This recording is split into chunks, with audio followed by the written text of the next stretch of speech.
ಬಂಗಾರ ಬೆಳ್ಳಿ ರೇಟಲ್ಲಿ ಕ್ಷಣಕ್ಕೂ ಬಿಗ್ ಟ್ವಿಸ್ಟ್ ಇದೀಗ. ಯುದ್ಧಕ್ಕೆ ಬ್ರೇಕ್ ಬೀಳ್ತಿದ್ದಂತೆ ಚಿನ್ನ ಬೆಳ್ಳಿ ಜಂಪ್ ಆಗ್ತಾ ಇದೆ. ಗೋಲ್ಡ್ 6,000, ಸಿಲ್ವರ್ 16,000 ರೂಪಾಯಿ ಏರಿಕೆಯನ್ನ ಕಂಡಿದೆ. ಯುದ್ಧ ಅಂತ್ಯವಾಗ್ತಾ ಇದ್ದಂತೆ ಬಂಗಾರ ಬೆಳ್ಳಿ ರೇಟಲ್ಲಿ ಜಂಪ್ ಆಗ್ತಾ ಇದೆ. ಯುದ್ಧಕ್ಕೆ ಬ್ರೇಕ್ ಬೀಳ್ತಿದ್ದಂತೆ ಚಿನ್ನ ಬೆಳ್ಳಿಯಲ್ಲಿ ರೇಟ್ ಹೆಚ್ಚಾಗ್ತಾ ಇದೆ. ಗೋಲ್ಡ್ 6,000, ಸಿಲ್ವರ್ 16,000 ರೂಪಾಯಿ ಏರಿಕೆ ಆಗಿದೆ. 10 ಗ್ರಾಂ ಬಂಗಾರದ ಬೆಲೆ 1,56,000 ರೂಪಾಯಿ. ಇಳಿಕೆ ಕಂಡಿದ್ದ ಚಿನ್ನದ ರೇಟ್ ದಿಢೀರಂತ ಏರಿಕೆ ಆಗಿದೆ. 2.5 ಲಕ್ಷ ದಾಟಿದ ಕೆಜಿ ಸಿಲ್ವರ್ ದರ, ಸದ್ಯಕ್ಕೆ ಕೆಜಿ ಬೆಳ್ಳಿ ದರ 2,51,000 ರೂಪಾಯಿ. ಮುಂದಿನ ದಿನಗಳಲ್ಲಿ ಚಿನ್ನ ಬೆಳ್ಳಿ ದರ ಏರಿಕೆ ಆಗುವಂತ ಸಾಧ್ಯತೆಗಳು ಇದೆ. ಚಿನ್ನ ಬೆಳ್ಳಿ ರೇಟಲ್ಲಿ ಕ್ಷಣಕ್ಕೂ ಬಿಗ್ ಟ್ವಿಸ್ಟ್ ಸಿಗ್ತಾ ಇದೆ ನೋಡಿ. ಯುದ್ಧಕ್ಕೆ ಬ್ರೇಕ್ ಬೀಳ್ತಾ ಇದ್ದಂತೆ ಚಿನ್ನ ಬೆಳ್ಳಿಯಲ್ಲಿ ಏರಿಕೆ ಹೆಚ್ಚಾಗಿದೆ. 1,50,000 ಇದ್ದಂತ ಬಂಗಾರ 1,56,000 ಆಯಿತು. ಇನ್ನು ಕೆಜಿ ಬೆಳ್ಳಿಗೆ 2.5 ಲಕ್ಷ, 2,50,000.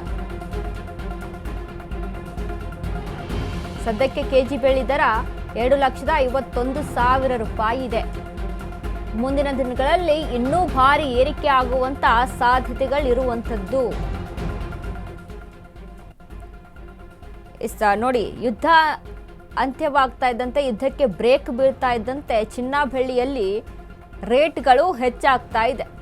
ಬಂಗಾರ 1,50,000 ಇದ್ದಂಥದ್ದು 1,56,000 ರೂಪಾಯಿ. ಇನ್ನು ಕೆಜಿ ಬಂಗಾರಕ್ಕೆ 2,51,000 ರೂಪಾಯಿ ಜಂಪ್ ಆಗಿದೆ.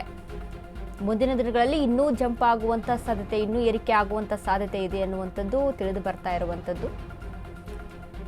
ಸೊ ಒಂದು ಕಡೆ ಷೇರ್ಪೇಟೆಯಲ್ಲಿ ಹೂಡಿಕೆ ಮಾಡೋರಿಗೆ ಖುಷಿ ಪಡುವಂಥ ಸುದ್ದಿ, ಹೂಡಿಕೆ ಮಾಡ್ಬೋದು, ಹೆಚ್ಚಿನ ಲಾಭವನ್ನು ತೆಗೆದುಕೊಳ್ಬೋದು ಅಂತ.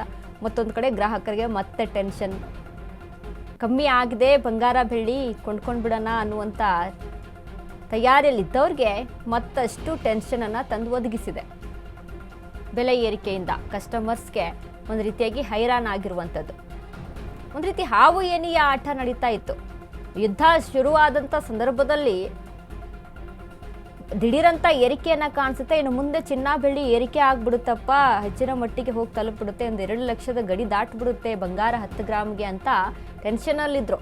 ಸಿಲ್ವರಲ್ಲೂ ಸಹಿತ ಅದೇ ರೀತಿಯಾಗಿ ಈ ಹಿಂದೆ 4 ಲಕ್ಷ ರೂಪಾಯಿವರೆಗೂ ಕೂಡ ಹೋಗಿ ಬಂದಿದೆ ಸಿಲ್ವರ್ ಕೆಜಿ ಬೆಳ್ಳಿಗೆ. ಹಾಗಾಗಿ ಇದು ಕೂಡ ಏರಿಕೆ ಆಗ್ಬಿಡುತ್ತೆ ಅಂತ. ಬಟ್ ದಿಢೀರಂತ ಮಿಡಲಲ್ಲಿ ಇಳಿಕೆಯನ್ನು ಕಾಣಿಸುತ್ತೆ. ಚಿನ್ನ ಮತ್ತು ಬೆಳ್ಳಿ ಇದೇ ರೇಟ್ ಇರುತ್ತೆ ಅಂತ ಅಲ್ಲಿ ಭಾವಿಸ್ತಾರೆ. ಆದರೆ ಮಧ್ಯದಲ್ಲಿ ಅದು ಸಹಿತ ಕೈ ಕೊಡುತ್ತೆ. ಈಗ ನೋಡಿ ಮತ್ತೆ ಏರಿಕೆ, ಯುದ್ಧಕ್ಕೆ ಬ್ರೇಕ್ ಬಿದ್ದಿದೆ. ಒಂದು ಕಡೆ ಖುಷಿ ಪಡುವಂಥದ್ದು, ಯುದ್ಧ ನಿಂತರೆ ಸಾಕು ಅನ್ನುವಂಥ ಸ್ಥಿತಿ ತಲುಪಿಬಿಟ್ಟಿತ್ತು. ಯಾಕಂದರೆ ನಮ್ಮ ದೇಶದಲ್ಲೂ ಕೂಡ ಆಗ್ತಾ ಇದ್ದಂಥ ಒಂದಿಷ್ಟು ಸಮಸ್ಯೆಗಳನ್ನು ನೋಡಿದಾಗ, ಗ್ಯಾಸ್ ಸಮಸ್ಯೆ, ಪೆಟ್ರೋಲ್ ಡೀಸೆಲ್ ಸಮಸ್ಯೆ ಎಲ್ಲ ಗಮನಿಸಿದಾಗ. ಬಟ್ ಇಲ್ಲಿ ಬಂಗಾರ ಬೆಳ್ಳಿಯಲ್ಲಿ ಏರಿಕೆಯನ್ನು ಕಾಣಿಸ್ತಾ ಇದೆ.